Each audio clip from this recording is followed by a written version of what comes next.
el problema principal viene de ahí, que los clientes se piensan que estas estructuras no tributan. De cara a la agencia tributaria es como si se estuviera alquilando por larga temporada al propio socio.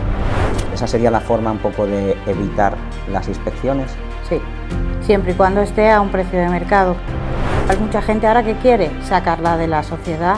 ¿Qué problema hay al disolver esa sociedad? Pues aquí nos juntamos con un problema serio. Al socio se le va a generar una ganancia patrimonial porque de lo que él aportó en su momento, de lo que valían sus participaciones a lo que valen a día de hoy, pues hay una ganancia patrimonial que va a ser brutal, con lo cual va a pagar doble. El Tributo. Un videopodcast de Ruiz Ballesteros Abogados y Asesores Fiscales.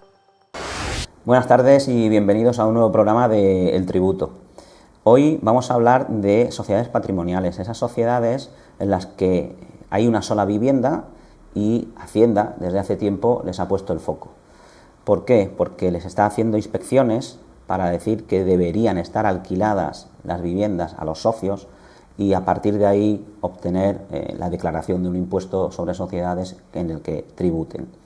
Para hablar de esto hemos traído a nuestra compañera María Calle, que es economista y asesora fiscal. María, buenas tardes. Buenas tardes, Jesús. Bien, quería profundizar en este asunto con una primera pregunta, es saber cómo creen los clientes que tributan este tipo de estructuras.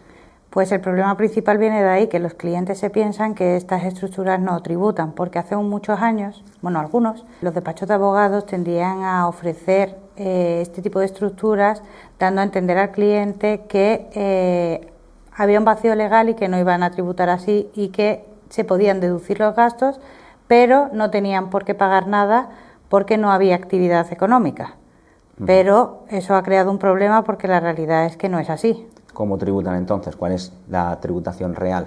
¿Qué impuestos están involucrados? Cuando tenemos una empresa patrimonial que solo tiene uno o dos inmuebles y que estos a su vez no se usan para una actividad económica real, es decir, no se están alquilando a un tercero, sino que simplemente están para uso y disfrute de sus socios o partes vinculadas de la empresa, como pueden ser hijos de los socios, familiares, es decir, que no tienen un arrendamiento por ese inmueble, de cara a la agencia tributaria es como si se estuviera alquilando por larga temporada al propio socio y debe de ir a un precio de mercado como si se lo alquilara a un tercero totalmente desvinculado de la sociedad. ¿Y eso lleva ingreso en el impuesto sobre sociedades directamente? Sí.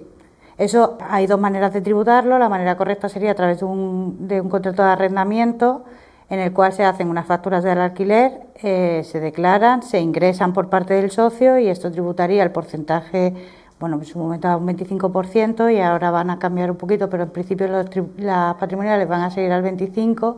Y si no, la otra opción que están dando cuando inspeccionan, por facilitar un poco el hecho de que como no han estado haciendo los ingresos, no crear una cuenta falsa, es hacer un ajuste en el propio impuesto, de tal manera que tú declaras y pagas por esos ingresos, aunque el ingreso no se haga efectivo dentro de la sociedad. Entonces, la recomendación al cliente es que realicen esos ingresos, ese contrato entre socio y sociedad para que se obtenga ese ingreso en la sociedad y la sociedad tribute por ello. Sí, yo creo que lo más correcto sería que el socio hiciera los ingresos, ya que si no los hace, podría repercutir también en la renta del socio, ya que podrían tenerlo como si fueran unos dividendos que está obteniendo, ya que se está quedando con ese dinero. En ese caso, ¿puede la empresa compensar gastos del IBI, de tasa de basura o de la luz? Sí, todos los gastos asociados al alquiler, una vez que haya un contrato de arrendamiento, se pueden deducir porque son propios gastos que tiene la actividad que está haciendo la empresa, que es el alquiler. ¿Esa sería la forma un poco de evitar las inspecciones? Sí, siempre y cuando esté a un precio de mercado. Claro que no vale, que también hicieron mucho hace años, era poner un precio irrisorio. Y entonces, claro, pues al final la agencia tributaria lo que quiere es su parte. Ese precio de mercado del que hablas, ¿cómo lo calcula la agencia tributaria? Pues al final lo que contratas son unos tasadores para que te den un precio oficial, o si no, a veces lo que hacen es comparaciones con casas similares, en sitios similares, a través del metro cuadrado, y con eso sacan el precio de tu vivienda. Te dan un precio anual al final, que es el que deberías tributar por ese como mínimo. Justo. Entiendo. ¿Qué ocurre si quiero deshacer la empresa entonces? A ver, aquí tenemos hay que hacer Porque ahora imagino que habrá muchos Claro. clientes que digan, oye, pues como esto me está generando este problema del alquiler obligatorio porque tengo que pagar, quiero deshacer la estructura. A ver, la realidad es que teniendo la vivienda como persona física, la tributación que tendría esa vivienda es mínima, porque lo que tendría es, si es vivienda habitual, hasta 700.000 euros, estaría exento de patrimonio, con lo cual no tendrías ni que declararla. Y segundo, estaría exento en el impuesto de la renta. Y si no fuera y fuera una segunda vivienda, lo único que tendrías es una imputación de renta pequeñita de un 1,1% o un 2%, dependiendo de cuándo hubiera sido la última revisión del valor catastral. Por lo cual mucha gente ahora que quiere sacarla de la sociedad. ¿Qué problema hay al disolver esa sociedad? Pues aquí nos juntamos con un problema serio, ya que en el momento en el que se compró la vivienda, tenía un valor, y obviamente a día de hoy esos valores, sobre todo aquí en Marbella, son mucho más altos. Algunos clientes que tenemos he visto que las tienen desde hace 20 años a lo mejor, Justo. o 25, el valor de esa vivienda hace 25 años sería irrisorio con el de actual. Eso es ¿no? una locura, porque a día de hoy, primero hay que actualizar el valor dentro de la empresa, con lo cual a la empresa ya se le está generando un ingreso, por el cual va a tener que tributar en el impuesto sobre sociedades.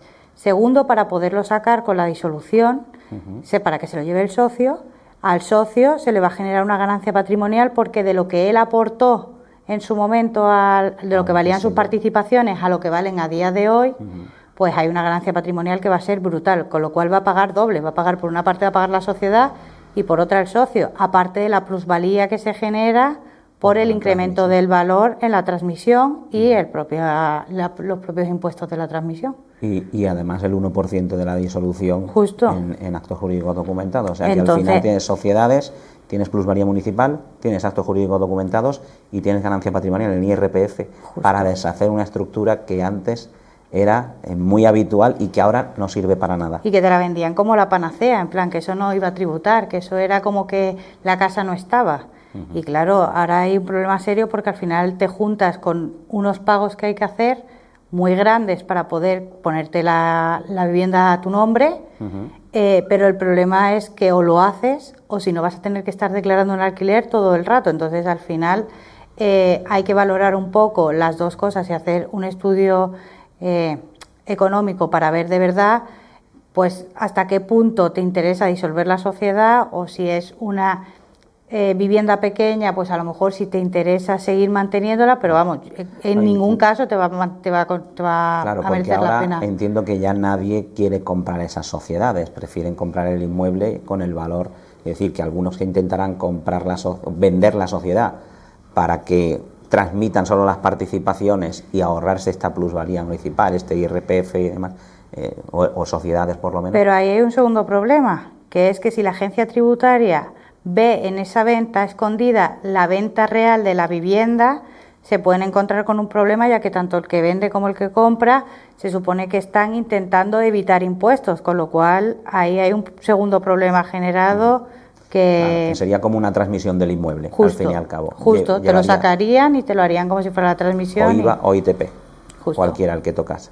Vale. ¿Y en qué casos podría interesar mantener la sociedad? Quiero decir, en algunos es que, desde luego, no con una vivienda. A lo mejor si tienes 8 o 9 viviendas, claro, a lo mejor sí, pero si de verdad le vas a dar una actividad económica de arrendamientos a la vivienda, o te vas a dedicar a comprar y vender para sacarle un rendimiento económico a la sociedad, pues entonces ahí sí que te puede interesar, porque es verdad que en esas situaciones sí que el impuesto que se paga desde dentro de la sociedad es menor que el que vas a pagar como persona física, pero siempre y cuando vayas a tener una actividad. Y para tener una actividad y no ser una empresa patrimonial, lo primero que te pide Hacienda es tener una persona trabajando, empleada, porque se supone que requieres de los servicios de alguien para llevar todas estas cosas.